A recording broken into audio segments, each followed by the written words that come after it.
ভয়ঙ্কর মক্কার পবিত্র মসজিদের উপর থেকে লাফিয়ে পড়লেন এক ব্যক্তি। তারপরেই আশ্চর্য রইল ভিডিও।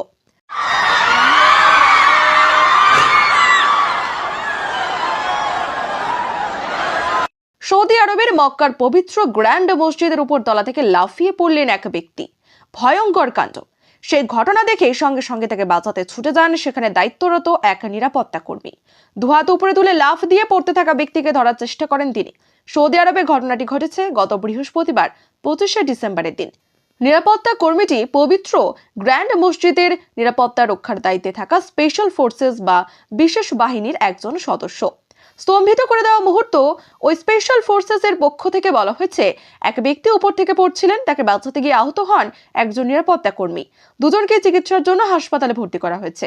নিরাপত্তা কর্মকর্তার হাড়ে চির ধরেছে বলে জানিয়েছেন কর্তৃপক্ষ। সংশ্লিষ্ট কর্তৃপক্ষ আরও যোগ করেছেন, এই ঘটনায় যথাযথ আইনি প্রক্রিয়া অনুসরণ করা হচ্ছে। বৃহস্পতিবারের এই ভয়ঙ্কর ঘটনার স্তম্ভিত করে দেওয়া মুহূর্তের ভিডিও ফুটেজ অনলাইনে ছড়িয়ে পড়েছে। অনেকেই তা দেখেছেন। আত্মহত্যা করতে চেয়েছিলেন? ভিডিওতে দেখা যাচ্ছে গ্র্যান্ড মসজিদের উপরের তলায় এক ব্যক্তি একেবারে ধারে এসে দাঁড়িয়েছেন, আর তারপরেই তিনি পড়ে গেলেন নাকি তিনি ছাপ দিলেন? তিনি কি কোনোভাবে আত্মহত্যা করতে চেয়েছিলেন? কি চলছিল তার মনে? আসল ঘটনাটাই বা কি? পরে তদন্তে সেসবের কারণ খোঁজার চেষ্টা করা হবে। তবে সেদিন তখনই নিচে দাঁড়িয়ে থাকা নিরাপত্তা কর্মকর্তারা তাকে আটকানোর চেষ্টা করেন। ওপর থেকে ওই ব্যক্তি ঠিক নিরাপত্তা কর্মীর ওপরেই এসে পড়েন। সেই ধাক্কায় দুজনেই মাটিতে পড়ে যান।